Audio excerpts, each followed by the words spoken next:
الحمد لله وكفى والصلاة والسلام على من لا نبي بعده وعلى آله وأصحابه الذين أوفوا عهده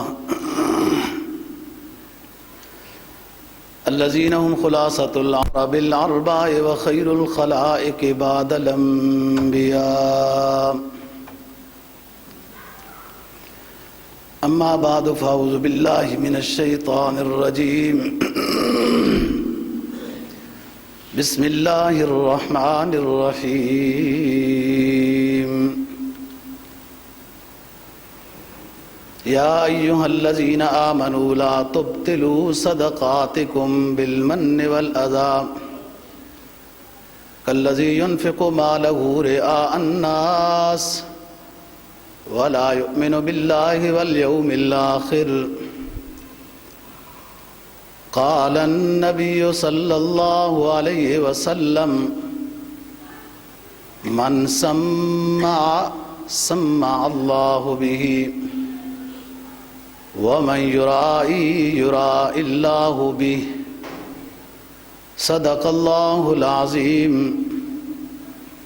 وصدق رسوله النبي الأمي الكريم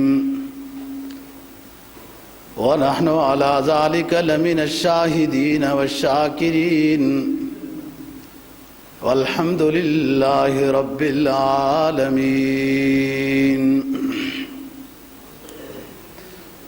تیسرا پارہ سورہ بقرہ کی ایک آیت کریمہ کا حصہ اور جناب نبی پاک صلی اللہ علیہ وسلم کا ایک فرمان تلاوت کیا ہے جس کو امام بخاری اور امام مسلم نے روایت کیا ہے.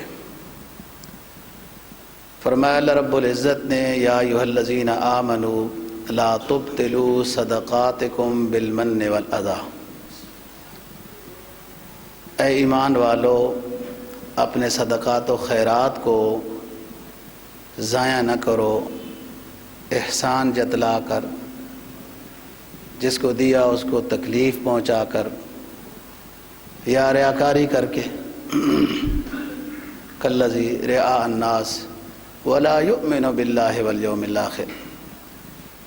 دکھلاوا تو وہ کرے کہ جس کو صرف دنیا کی زندگی کی عزت چاہیے ہوتی ہے تو اس کا ایمان آخرت پر اللہ پر ہوتا ہی نہیں ہے، اس کو دنیا ہی چاہیے ہوتی ہے، وہ دکھلاوا کرے.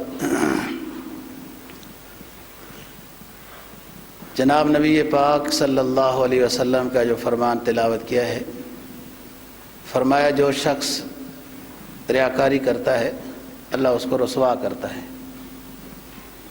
جو نیکی دکھلاوے کے لیے کرتا ہے کہ شہرت مل جائے تو اس کو ذلت ملتی ہے اور آخرت میں بھی کچھ نہیں ہے. قرآن مجید نے یہ فرمایا لا تبطلوا صدقاتکم بالمن والاذی. 26واں پارہ سورہ محمد صلی اللہ علیہ وسلم میں یوں بیان فرمایا یا ایھا الذین آمنوا اطیعوا اللہ واطیعوا الرسول ولا تبطلوا اعمالکم. اے ایمان والو اللہ رسول کا کہا مانا کرو اور اپنے اعمال کو باطل نہ کرو. یہاں پر باطل کی وجہ بھی بتا دی اس آیت میں، اس میں اتنا فرمایا اپنے اعمال کو باطل نہ کرو. ایک تو یہ بات ہے کہ عمل شروع کیا اور اس کے دوران ہی باطل کر دیا، توڑ دیا، یہ بھی غلط ہے. نفل نماز آپ کے ذمہ فرض اور واجب نہیں ہے لیکن شروع کی ہے تو اس کو پورا کرنا ضروری ہے. روزہ رکھنا نفلی فرض واجب نہیں تھا لیکن رکھ لیا تو اس کو پورا کرنا ضروری ہے. ابطال عمل یہ بھی ہے کہ آپ کسی غریب شخص کی مدد کرتے ہیں ماہانہ اللہ کی رضا کی خاطر اور آپ کی توفیق ہے، یہ نہیں کہ آپ کے حالات بھی تبدیل ہو چکے ہیں، آپ کی توفیق ہے، تبدیلی آپ پر ابھی نہیں آئی ہے، تو بلا وجہ آپ نے اس کا وہ خرچہ بند کر دیا ہے، اس کی کوئی بات پتہ چل گئی، اس کا کوئی گناہ چلو پتہ چل گیا تو آپ نے اس کا خرچہ بند کر دیا ہے؟ نہیں، خرچہ نہیں بند کرنا، آپ نے اجر اللہ سے لینا ہے، اس سے تو لینا ہی نہیں ہے۔ اس بات کو قرآن مجید نے سورہ نور 18ویں پارے میں بیان فرمایا، وَلَا يَأْتَلِ أُولُو الْفَضْلِ مِنْكُمْ، کہ جو تم میں سے صاحب حیثیت لوگ ہیں وہ ایسا نہ کریں کہ کسی کا خرچہ جاری تھا تو اس کی کسی غلطی کی وجہ سے بند کر دیا۔ أَلَا تُحِبُّونَ أَن يَغْفِرَ اللَّهُ لَكُمْ، کیا تم یہ نہیں پسند کرتے کہ تمہارے اس تعاون کی وجہ سے اللہ تمہاری مغفرت کر دے؟ اس آیت میں قصہ ہے حضرت مصطح اور حضرت ابو بکر رضی اللہ عنہما کا۔ ایک تو یہ ابطال عمل ہے کہ کوئی عمل شروع کیا اس کے درمیان میں توڑ دیا اس کو۔ ایک ابطال عمل یہ ہے کہ ایک بندے کے معمول تھے کہ ہر روز وہ 2 رکعت نفل پڑھتا تھا اور اس کا بڑا پکا معمول تھا، اب وہ نہیں پڑھتا، یہ بھی ابطال عمل ہے، ایسا نہیں ہونا چاہیے۔ اسلام تو میانہ روی کو پسند کرتا ہے ہر معاملے میں، فرمایا احب الاعمال الی اللہ ادومها وان قل، اللہ پاک کو وہ عمل پسند ہے، نفلی عمل، کہ جو ہر روز ہو بھلے تھوڑا ہو، حاضری ہر روز کی اچھی ہوتی ہے۔ دوسرا ابطال عمل یہ ہوتا ہے جس کو فرمایا بالمن والعذا، احسان جتلا کر عمل ضائع ہو جاتا ہے۔ تیسرا ابطال عمل ہے ایذا پہنچا کر، کہ جس کو آپ تعاون کر رہے ہیں اس کو کبھی تانے بھی کستے ہیں جس سے اس کو رسوائی ہوتی ہے، تکلیف ہوتی ہے۔ اور کالذی رعاء الناس، احسان جتلانا، اس کا مطلب ہے اللہ کی رضا کی خاطر وہ صدقہ نہیں تھا۔ کیوں احسان جتلاتے ہیں؟ آپ نے اجر اللہ سے لینا ہے، اور جتنا عمل میں اخلاص ہوگا اتنا عمل پر اجر زیادہ ہوگا، جتنا عمل میں اخلاص ہوگا اتنا ہی اجر زیادہ ہوتا ہے۔ اور اخلاص میں کئی چیزیں ضرورت ہوتی ہیں۔ قرآن مجید نے تیسرے پارے میں فرمایا والذین ينفقون اموالهم فی سبیل اللہ کمثل حبۃ انبتت 7 سنابل فی کل سنبلۃ 100 حبۃ، انفاق فی سبیل اللہ کرنے والوں کی مثال یہ ہے کہ جو ایک دانہ کاش کرتے ہیں اور اس میں ایک نکلتا ہے شاخ جس میں 7 سٹے ہوتے ہیں، 7 خوشے ہوتے ہیں،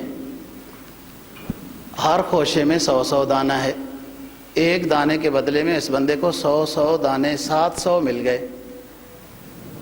لیکن اس کے لیے تو کچھ لوازمات ہیں، زمین اعلیٰ ہو، بیج اعلیٰ ہو، موسم موافق ہو، اس پر ہل چلانا، گوڈی کرنا، یہ ساری چیزیں صحیح ٹائم پر کی گئی ہوں، پھر اس کی حفاظت بھی کی گئی ہو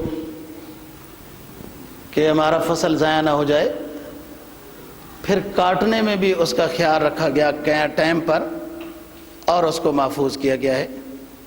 یہ ساری چیزیں اس کاشتکار کے لیے ضروری ہیں جو اپنی کاشت سے زیادہ فائدہ حاصل کرنا چاہتا ہے۔ مراد یہاں کاشتکاری نہیں ہے، مراد تو انفاق فی سبیل اللہ ہے۔ یہاں پر انفاق فی سبیل اللہ کیا ہے کہ اس کے لیے بھی کچھ لوازمات ہیں، ان کا لحاظ رکھنا ضروری ہے۔ رزق حلال ہو، بیج اعلیٰ ہو، رزق حلال ہو، زمین اچھی ہو، جس کو آپ دے رہے ہیں وہ مستحق کے زکوٰۃ ہے، صدقے کا مستحق ہے۔ نمبر 3، ریاکاری نہ ہو، خالص اللہ کی رضا ہو، دے دیا، پھر اس دانے کی، اس فصل کی حفاظت کرنی ہے کہ پھر لوگوں کو بتاتا پھرے فلانے بندے کو تو سالانہ میں دیتا ہوں، ماہانہ میں دیتا ہوتا ہوں، اس نے پوچھا ہی نہیں ہے، یہ بتاتا پھر رہا ہے۔ عمل کی حفاظت بھی کرنی ہے، یعنی کیا مطلب؟ اللہ کی رضا تھی، ریاکاری نہیں تھی، اور بعد میں احسان جتلانا یا ایذا پہنچانا یا ایسی کوئی اس کے پیچھے باتیں کرنا، یہ سارے وہ چیزیں ہیں کہ جو آپ کے عمل کو ضائع کر دیں گی۔ اگر احسان نہ جتلایا گیا، ایذا نہ دی گئی، ریاکاری نہ ہوئی، تو واللہ یضاعف لمن یشاء، اس انفاق فی سبیل اللہ پر اجر ملتا رہے گا۔ اور اگر ان میں کسی چیز کی کمی رہ گئی پھر تو نقصان ہے۔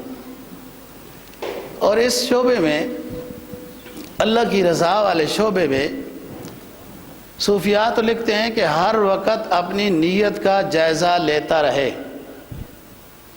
میں نماز پڑھنے جا رہا ہوں، کوئی دل میں یہ تو نہیں خیال آ رہا کہ لوگ نمازی کہیں، انفاق فی سبیل اللہ کرتا ہوں یہ تو نہیں خیال آ رہا، ہر وقت اپنی نیت کا جائزہ لیتا رہے۔ جب نیت کا جائزہ لینے کی عادت ہو جائے گی تو ریاکاری سے بچ جائے گا، کیونکہ اس کو فکر لگ گئی ہے کہ میرا عمل ضائع نہ ہو۔ نبی پاک صلی اللہ علیہ وسلم نے فرمایا کہ 3 طرح لوگ ہیں جن کو بہت اعزاز بھی دیا جائے گا، جنت کے اونچے درجے ہوں گے۔ فرمایا مجاہد اسلام کا 100 درجے ہوں گے، لیکن اگر اس میں ریاکاری ہو گئی تو ضائع ہو گیا۔ 1 درجہ مجاہد کا، فرمایا زمین و آسمان سے زیادہ ہے اس کا درجہ 1۔ کتنی بڑی سعادت ہے۔ اور اسی طرح کسی کو قرآن مجید پڑھا دیا، سنا دیا، سکھا دیا، مسئلہ بتا دیا، اللہ کی رضا کی خاطر، صدقہ جاریہ ہے۔ اس بندے کے لیے صدقہ جاریہ ہے، ثواب ہوتا رہے گا، حساب نہیں ہو سکتا۔ اور تیسرا شخص سخی ہے، فرمایا سخی اللہ کے بھی قریب ہے، جنت کے بھی قریب ہے، لوگوں کے بھی قریب ہے۔ اور سخی جو اتنے نفلی عبادت نہیں کرتا تھا، نفلی عبادت کرنے والے سے پہلے جنت میں جائے گا، اللہ کی رضا مقصود ہے۔ لیکن اگر اللہ کی رضا مقصود نہیں ہے، ریاکاری ہے، تو فرمایا کہ انہی 3 لوگوں سے سب سے پہلے جہنم کی آگ کو بھڑکایا جائے گا۔ عالم، حافظ، قاری، نمبر 2 مجاہد، شہید، اور نمبر 3 سخی۔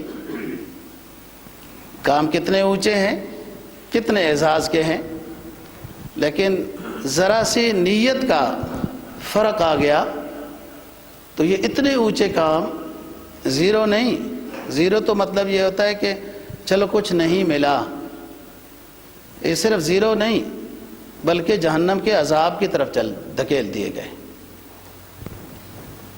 ابھی یہ پاک صلی اللہ علیہ وسلم نے فرمایا، مسلم کی حدیث ہے، سب سے پہلے عالم کو، حافظ قاری کو لایا جائے گا، پوچھا جائے گا ہمارے لیے کیا عمل کیے؟ وہ کہے گا دین پڑھا ہے، پڑھایا ہے، لوگوں کو سکھایا ہے، واعظ و نصیحت کی ہے۔ اللہ تعالیٰ فرمائیں گے تم تو اس لیے کرتے تھے کہ تمہاری واہ واہ ہو جائے، وقت قیل، تمہارے زندہ باد کے نعرے تو لگ گئے، جو نیت تھی وہ مل چکی ہے، جو نیت تھی وہ مل چکی ہے۔ وقت قیل، نعروں کی نیت تھی تو کہا گیا ہے، وہ واہ واہ ہو گئی ہے۔ فرمایا جائے گا اس کو اوندے بال جہنم کے اندر ڈال دیا جائے۔ اس حافظ قاری عالم کو مقام اتنا اونچا کہ وراثت نبوت ہے، اور سزا اتنی اونچی کہ نیت خراب ہو گئی۔ دوسرا شخص مجاہد اسلام ہے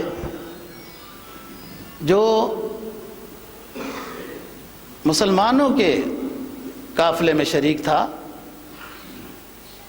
مسلمانوں کے ملک کی طرف سے جہاد کر رہا تھا، مقابلے میں کافر تھے، یہ مسلمان مجاہد شہید ہو گیا، اس کو لایا جائے گا۔ کہاں ہے اس کا مقام؟ کہ شہید تو قبر کے سوال و جواب سے بھی پاک ہے، حساب و کتاب سے پاک ہے، 70 جہنمیوں کی سفارش کرے گا شہید تو ان جہنمیوں کو جنت عطا کر دی جائے گی۔ شہید جب میدان حشر میں اٹھایا جائے گا تو فرمایا جدھر اس کو زخم لگا تھا اس زخم سے خون تازہ نکل رہا ہوگا، لونہ لون الدم وریحہ ریح المسک، اس کا رنگ تو خون والا ہوگا لیکن اس کی خوشبو نے پورے اس مجلس کو معطر کیا ہوا ہوگا، مشک کی خوشبو آ رہی ہوگی۔ شہید پر موت نہیں آئے گی جبکہ نفخ اولا کے وقت سارے مر جائیں گے۔ وَنُفِخَ فِي الصُّورِ فَصَعِقَ مَن فِي السَّمَاوَاتِ وَمَن فِي الْأَرْضِ إِلَّا مَن شَاءَ اللَّهُ، 24واں پارہ۔ فرمایا جب نفخ اولا ہوگا ساری کائنات ختم ہو جائے گی، فرشتے بھی سب، الا من شاء اللہ، مگر جن کو رب چاہے گا ان پر فنا کا فیصلہ نہیں ہوگا اور وہ شہید ہیں۔ اس آیت کی تفسیر دیکھ لیں، اتنا بڑا اعزاز شہید کا، اس کو لایا جائے گا، کہا جائے گا تم نے ہمارے لیے کیا کیا ہے؟ تو شہید کہے گا آپ کے نام پر جان دے دی ہے، شہید ہو گیا تھا۔ اللہ فرمائے گا تم نے ہمارے لیے نہیں دی ہے، تم نے اس لیے یہ کام کیا ہے کہ لوگ تمہیں بہادر کہیں، شجاع کہیں، تمہاری شہرت ہو جائے، یا تم نے تعصب کی خاطر، ضد تعصب تھا، لسانیت قومیت، اس طرح جو بھی مر جائے وہ دونوں شہید ہیں۔ قومیت کے نام پہ مرنے والا شہید نہیں ہوتا، شہید وہ ہوتا ہے جو اللہ کی رضا کی خاطر ہو، اپنی مال کی حفاظت کی خاطر ہو، اپنے گھر والوں کی، اپنی جان کی حفاظت کی خاطر ہو، وہ شہید ہوتا ہے۔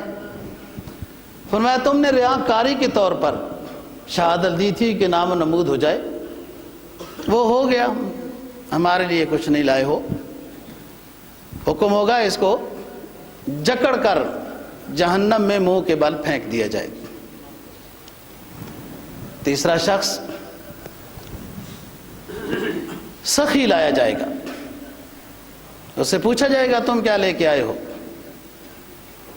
تو وہ بھی یہی کہے گا اللہ آپ کی مخلوق کو کھانا کھلاتا تھا، کپڑے پہناتا تھا، یوں کرتا تھا، یوں کرتا تھا۔ تو فرمایا جائے گا تمہاری مقصد زندگی شہرت تھی، وقد قیل، وہ شہرت ہو چکی، تم تو اپنے مال و دولت کی گھمنڈ میں تکبر کرتے تھے، انفاق بھی کرتے تھے، پھر ساتھ لوگوں کو حقیر بھی سمجھتے تھے، اپنے سے مقابل کے غریبوں کو حقیر بھی سمجھتے تھے، اور دے کر تکلیف بھی دیتے تھے، احسان بھی جتلاتے تھے، ریاکاری بھی مقصد تھی۔ ہمارے لیے تم نے کچھ نہیں لایا، اور اس سخی کو بھی جکڑ کر زنجیروں سے جہنم میں اوندا ڈال دیا جائے گا۔ یہ کتنے بڑے اعزاز کے کام ہیں، لیکن اگر نیت درست نہ رہی، نیت درست نہ ہوئی، ریاکاری ہو گئی تو سب کچھ ضائع ہو گیا۔ اور صرف ضائع نہیں ہوا، صرف ضائع نہیں ہوا بلکہ گناہ بھی ہوگا، اور گناہ بھی اتنا بڑا کہ اس کو جہنم میں ڈال دیا جائے گا۔ انسان اپنے ہر عمل کے لیے سوچے، بھلے نماز ہو، بھلے روزہ، حج، زکوٰۃ، انفاق فی سبیل اللہ، جہاد، کوئی بھی عمل ہو، اس میں سوچتا رہے کہ میں جو عمل کر رہا ہوں اس میں ریاکاری تو نہیں ہے، یا کسی کی خدمت کی ہے تو اس کو احسان تو نہیں جتلایا، ایذا تو نہیں پہنچائی، یہ وہ عمل ہیں کہ جس سے یہ گناہ ہیں وہ کہ وہ ختم ہو گئے۔ بہت سارے نیک اعمال انسان کرتا رہتا ہے، گناہوں کی وجہ سے وہ نیک عمل ختم ہو جاتے ہیں، جیسے گناہ نیک عمل کی وجہ سے ختم ہو جاتے ہیں۔ ان الحسنات یذہبن السیئات، بہت سے گناہ وضو سے معاف ہو جاتے ہیں، اور بہت سی نیکیاں گناہوں کی وجہ سے ختم ہو جاتی ہیں، بدعات سے، شرک سے، تکبر سے، معاصی سے، احسان جتلانے سے، ریاکاری سے، ایذا پہنچانے سے انسان کے اعمال ختم ہو جاتے ہیں۔ جائزہ لینا، اپنی نیت کا جائزہ لینا ضروری ہے کہ کس درجے میں دوبارہ لے، شک پڑ گئے تو دوبارہ لے، اور اگر اس کا نیت اچھی ہوگی تو اللہ یضاعف لمن یشاء واللہ واسع علیم، پھر انتہا نہیں ہے۔ واللہ یضاعف لمن یشاء واللہ واسع علیم، اللہ اس کی نیکیوں کو بڑھاتا رہتا ہے۔ حدیث میں تھا جنت قیان، جنت ایک صاف ستھرے چٹیل میدان کا نام ہے۔ اذکاروں کا اشجارھا، آپ کا ذکر و اذکار، آپ کی نیکی، وہاں کے درخت ہیں، وہاں کی نہریں ہیں، وہاں کے محلات ہیں، وہ صاف زمین ہے جو آپ کے لیے ہے، اس میں آپ کیا کچھ لگانا چاہتے ہیں وہ لگا لیں۔ یہ سب نیکیاں وہاں ایک مثالی شکل میں سامنے آئیں گی، اور یہ جب نیک شخص ہوتا ہے، اقبال مرحوم کہتا ہے نگاہ مرد مومن سے بدل جاتی ہیں تقدیریں، کسے خبر کہ اس کا زور بازو کتنا ہے، مرد مومن کا زور بازو کتنا ہے کسے خبر، نگاہ مرد مومن سے بدل جاتی ہیں تقدیریں۔ جب بندہ نیک ہوتا ہے، اللہ والا ہوتا ہے، اور اس کو خیال ہوتا ہے کہ نیکی بھی کرنی ہے، ریاکاری سے بھی بچنا ہے، دوسروں کو ایذا سے بھی بچانا ہے، پھر نیکی پر عروج ملتا ہے۔ انسان کی فطرت میں کئی چیزیں رکھی گئی ہیں، نیکی کی بھی دوسری بھی۔ جب نیک صحبت ہوگی تو وہ نیکی والی چیزیں جو فطرت پر رکھی گئی ہیں وہ سامنے آئیں گی، انہیں طاقت ملے گی۔ اور اگر دوسری چیزیں جو بخل ہے یا ایذا پہنچانی ہے، باتیں کرنی ہے، یوں کرنا ہے، تو وہ دوسری چیزیں پھر جو غلط ہیں وہ جوان ہوتی ہیں، اور انسان کو یہ بری عادت، جس کو صحبت نیک کی نصیب نہ ہوئی ہو، دو چیزیں انسان کی اصلاح کے لیے آئی ہیں، دونوں میں سے ایک کو کوئی اختیار کرتا ہے تو انسان کی تربیت صحیح نہیں ہو سکتی۔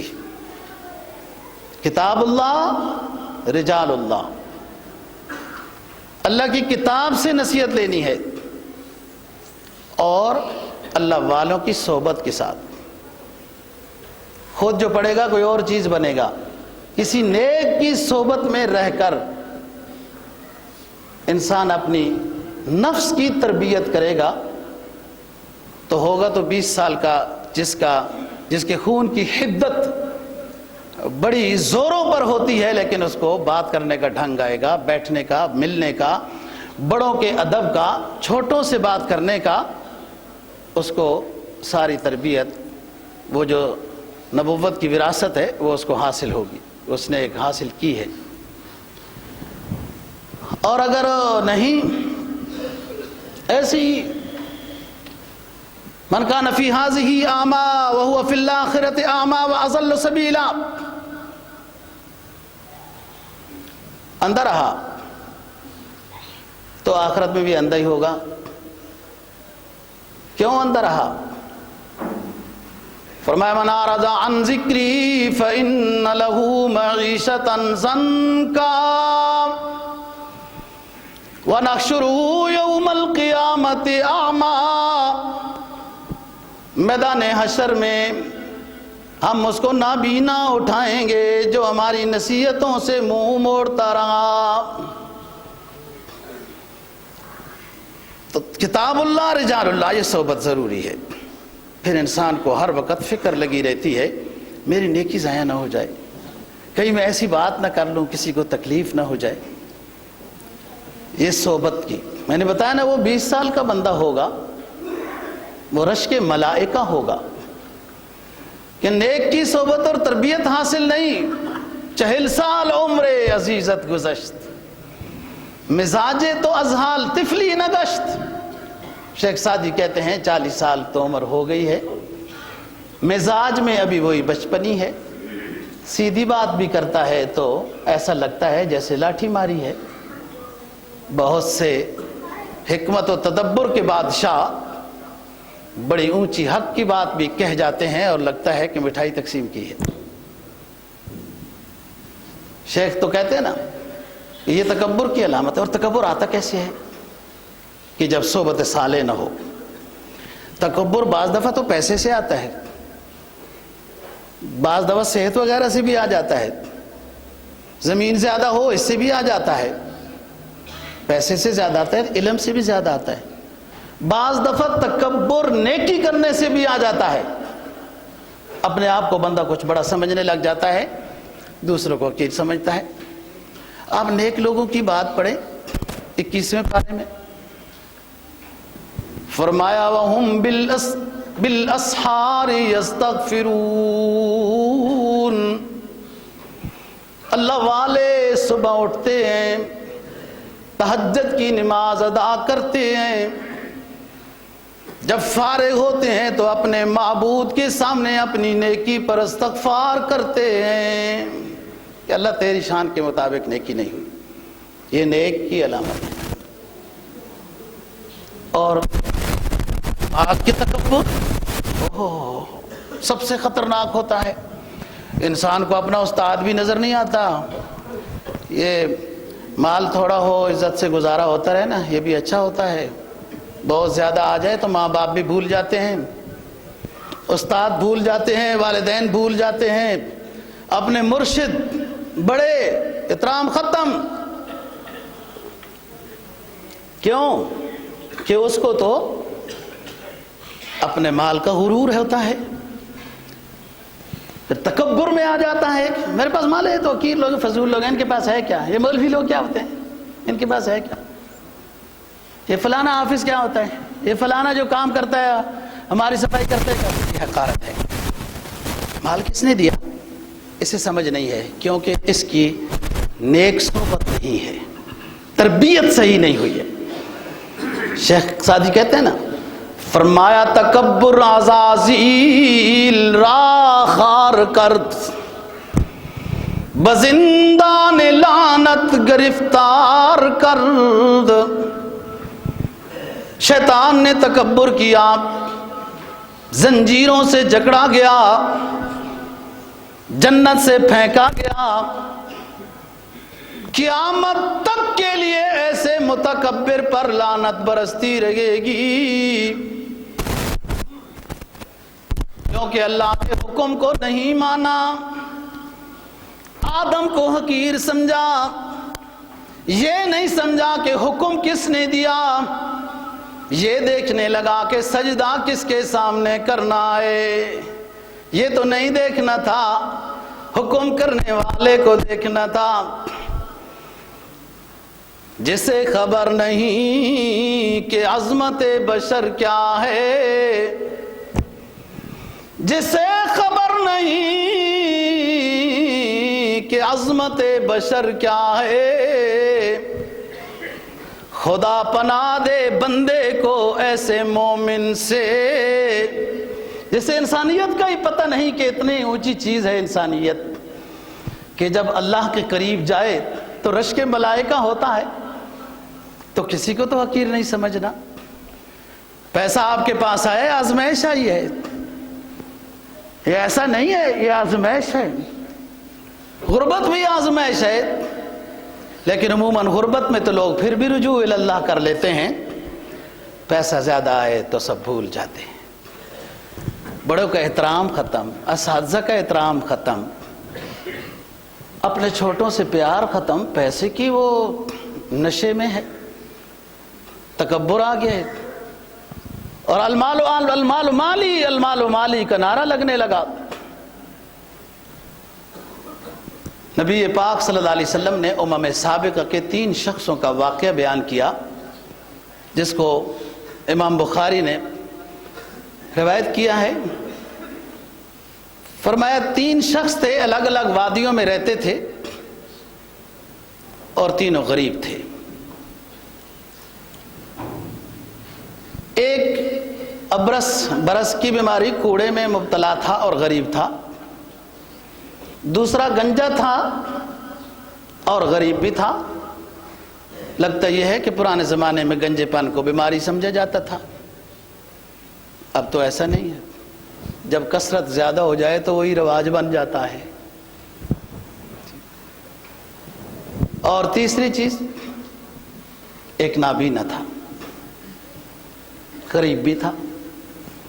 فرشتہ آیا، سب سے پہلے اس شخص کے پاس جو برس کی بیماری اور بڑی بیماری ہے۔ بس صحت بھی نعمت ہے، بیماری بھی نعمت ہے، بیماری سے بھی گناہ معاف ہوتے ہیں۔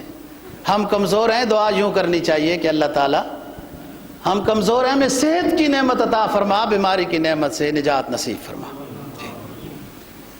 بیماری میں بھی صبر ہو تو بہت کچھ نصیب ہو جاتا ہے۔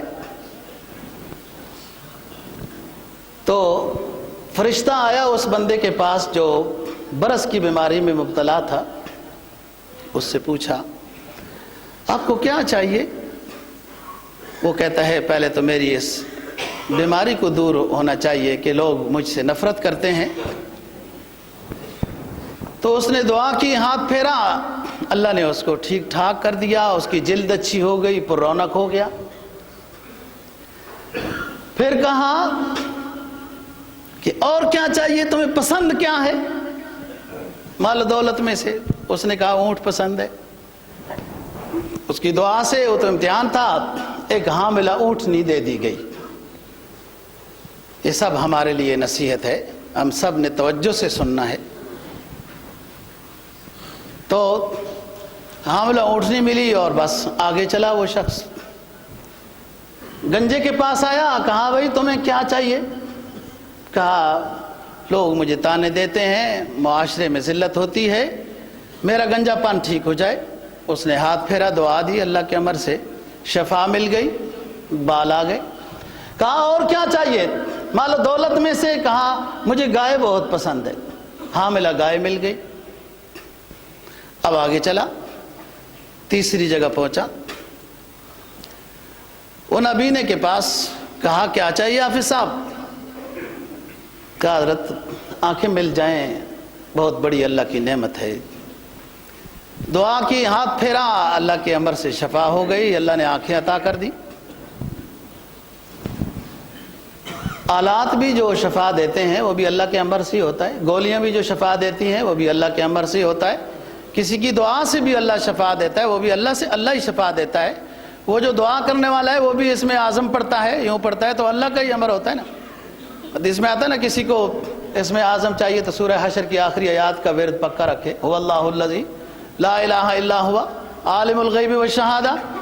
بعض بزرگوں نے لکھا ہے آیت الکرسی کے اندر اللہ کا نام موجود ہے، جو وظیفہ کثرت سے ہو اسی کی نیت سے اگلے بندے کو دم کر دیں، شفا اللہ دینے والا ہے، بھلے گولیاں ہو بھلے کوئی چیز بھی ہو، کسی کا دم دعا ہو وہ بھی شفا اللہ نے ہی دینی ہے، یہ یقین ضروری ہے۔ نبینے کو شفا ہو گئی، بینا ہو گیا، اور اس سے پوچھا آپ کو کیا چاہیے؟ تو وہ کہنے لگا کہ مجھے تو بکریاں پسند ہیں۔ ان کو حاملہ بکری مل گئی، ہونے لگ گیا، یہ گزرتا رہا نظام۔ ایک زمانے کے بعد یہی شخص دوبارہ آیا، ایک زمانے کے بعد سب سے پہلے وہی برس والے بیمار کے پاس پہنچا۔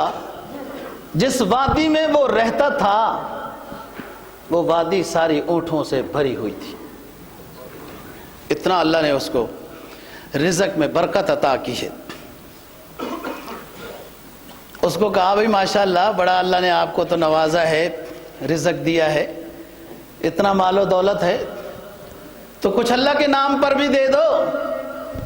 کہا جاؤ جاؤ المال مالی، یہ مال میرا ہے. وہ جو نسلم بعدم من نسل ملا ہے، ہمارے وڈیرے بھی یوں تھے، بڑے کھیت تھے ان کے، بڑے مال مویشی، بڑے کاروبار تھے. جاؤ ہر روز اللہ کے نام پہ مانگنے کے لیے آ جاتے ہو، ہماری بےزتی کرتے ہو. کیا بات ہے جی. ایسے جملے سننے ہیں آپ لوگوں نے تو ایک مسجد بناؤ. ہاں بڑی آسانی سے یہ جملے مل جائیں گے. ایک مسجد بنانے کی نیت کر لو. ایک بہت بڑا افسر جو آخری حد پر ہوتا ہے، اللہ اس کی مغفرت فرمائے، دنیا سے چلا گیا ہے، ہمارا بڑا دوست تھا، ہماری جھونپڑا مسجد کا زمانے کا نمازی تھا.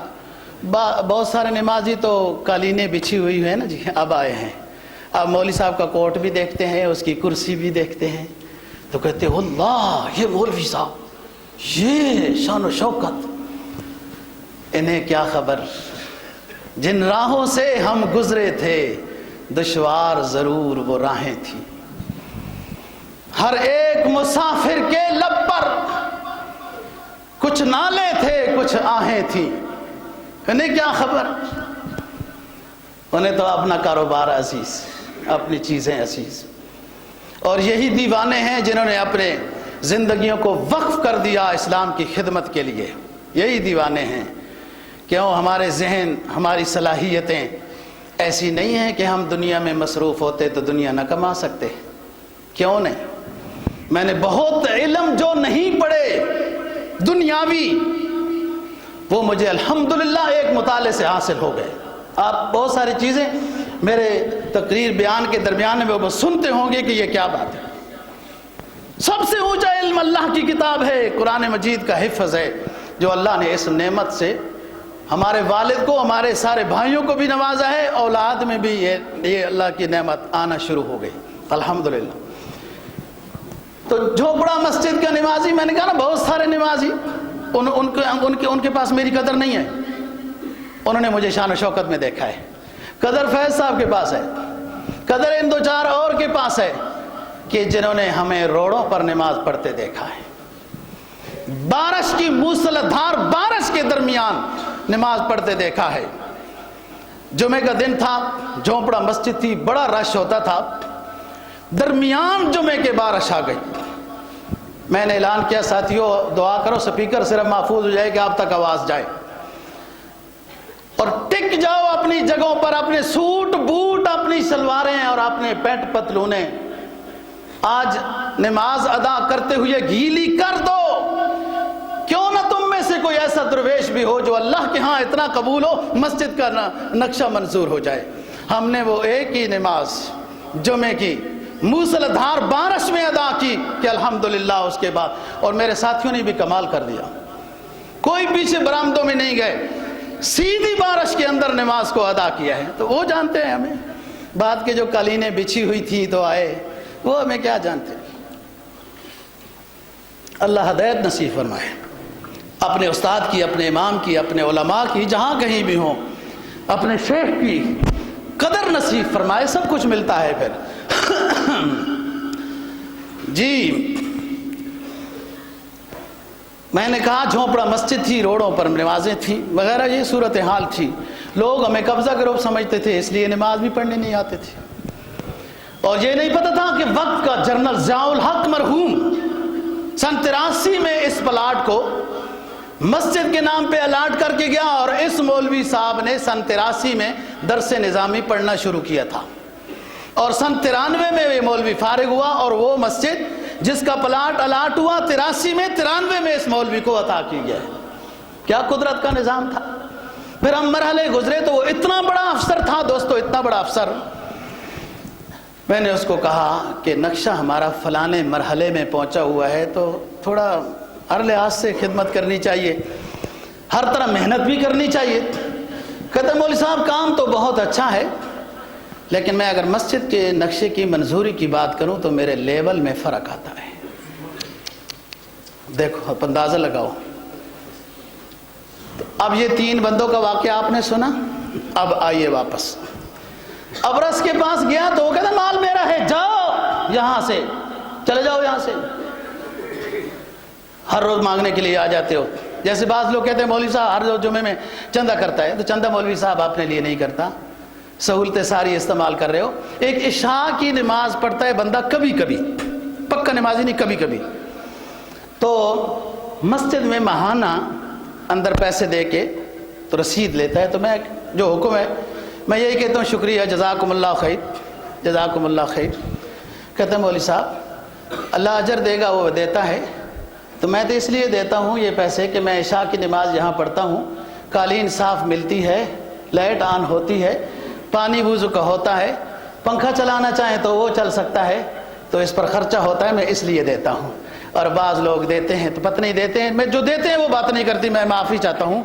جو چندہ دینے والے ہیں وہ بات نہیں کرتے، وہ تو ڈرتے ہیں کہ کہیں چندہ دیا ہے تو بعد میں کہیں ضائع نہ ہو جائے۔ جو نہیں دیتے ان کے نصیب میں باتیں ہی ہوتی ہیں۔ بہت خرچہ ہے مسجد کا دوستو، بہت خرچہ ہے، اور مہنگائی آپ کو تو زیادہ پتہ ہے۔ جب آپ کو پتہ چلے تو ہمیں بھی پتہ چلتا ہے کہ آپ کے تعاون کے ساتھ تو یہ نظام چلتا ہے۔ جب آپ پر مشکلیں ہیں تو ہم پر بھی ہیں۔ ابھی دیکھ لینا بل کتنے آئیں گے وغیرہ، سب کے گھروں کو بھی اندازہ ہے۔ خوشی سے دینا چاہیے، شوق سے دینا چاہیے، اور یہ سوچنا چاہیے کہ اس رب کے گھر میں دے رہے ہیں جس رب نے ہمیں دیا ہے۔ اور غیبت سے بچو، غیبت سے بچو، نقصان ہو جائے گا۔ اپنے اعمال دوسروں کو دینا۔ اگلے کے پاس گئے، وہ دوسرا شخص ہے جس نے گائے مانگی تھی، اس نے بھی یہی کہا جاؤ اللہ کے نام مال میرا ہے، ہمیں تو بعد میں یوں ملا ہے، یوں اس طرح ملا ہے، ہر روز ٹیکس لینے آ جاتے ہو۔ اس شخص نے پہلے کو بھی بد دعا دی، دوسرے کو بھی بد دعا دی۔ پہلے کو کہا یاد نہیں ہے تو ابرص کی بیماری میں مبتلا تھا اور دعا کرائی تھی اور اونٹنی لی تھی اور یہ مال تو اس طرح بڑا ہے۔ کہتے جاؤ جاؤ ہم نے بیمار تھے، تم کوئی ایسی باتیں کرتے ہو۔ اس نے کہا ایسی باتیں نہ کہو، کہیں ایسا نہ ہو ویسے ہی ہو جاؤ جیسے پہلے تھے۔ ایسا ہی کر دیا گیا۔ دوسرا بھی یوں ہی بد دعا دی، اس نے کر دیا گیا۔ اور نابینے کے پاس آیا جو بینا ہو گیا، اور بکری لی تھی اس نے۔ بکری چھوٹا جانور ہے نا، وہ اتنا بڑا مالدار نہیں تھا، بڑی مچھلی نہیں تھی نا جی، وہ اتنا مالدار نہیں تھا، وہ چھوٹا سا بندہ تھا۔ اس نے کہا جی دیکھو الحمدللہ، ایک کوئی آیا تھا اللہ کا نیک بندہ، اس نے دعا کی، اللہ نے مجھے نظر دے دی، اس نے بکری کی بھی دعا کی، یہ سب بکریاں اللہ کی ہیں، جتنی لینی ہے لے جاؤ، جتنا چھوڑنا چاہتے ہو چھوڑ جاؤ۔ اس نے ہاتھ پھیرا، کہا تیرے تو وہ پہلے دونوں ساتھی نامراد ہو گئے، برباد ہو گئے، برباد ہو گئے، اور تو کامیاب ہوگا۔ ہم تو وہی بندے ہیں جو پہلے دعا کی تھی بکری کی، آج بطور آزمائش اور امتحان کے آئے تھے، ساری بکریاں ہی تیرے پاس رہنے لگیں۔ دوستو اپنے گناہوں سے معافی مانگنی چاہیے۔ جو عبادت کی جائے اللہ کا فضل سمجھنا چاہیے، اور جو اللہ نے مال دیا ہے یہ اللہ کا مال سمجھنا چاہیے۔ اور جب اللہ کے نام پر مسجد میں، مدرسے میں، کسی غریب کی خدمت میں دے دیا ہے تو احسان جتلانا، باتیں کسنا اور فضول اس غریب کو تنگ کرنا وغیرہ، ان چیزوں سے باز آ جاؤ، اپنی تربیت کی طرف آؤ اور اپنے سابقہ گناہوں کی معافی مانگو۔ جو ہمیں ابو الانسان حضرت آدم علیہ السلام دعا سمجھا کے گئے، ہم سب مل کر وہ دعا کرتے ہیں اور پھر تقریر ختم کرتے ہیں۔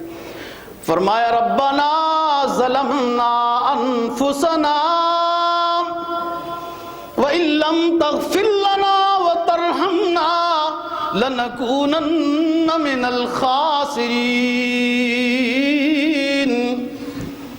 اے ہمارے رب، ہم سے غلطیاں ہو گئیں، ہم صدق دل سے اپنے گناہوں کی معافی چاہتے ہیں، اپنے گفتار سے، اپنے کردار سے، اپنے اقوال سے، اپنی ہر طرح کی سیاہکاریوں پر ہمارے رب ہم نادم ہیں، ہمیں معاف کر دے، ہمیں اپنے عیوب دیکھنے والا بنا دے۔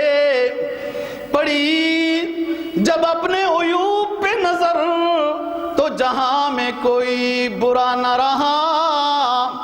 یا ایھا الذین آمنوا علیکم انفسکم، یا ایھا الذین آمنوا علیکم انفسکم، اے ایمان والو پہلے تمہارے ذمہ لازم ہے، جو بات سنو پہلے اپنے اندر لاؤ، اس میں ہمیں جو کمی ہے اللہ دور کر دے۔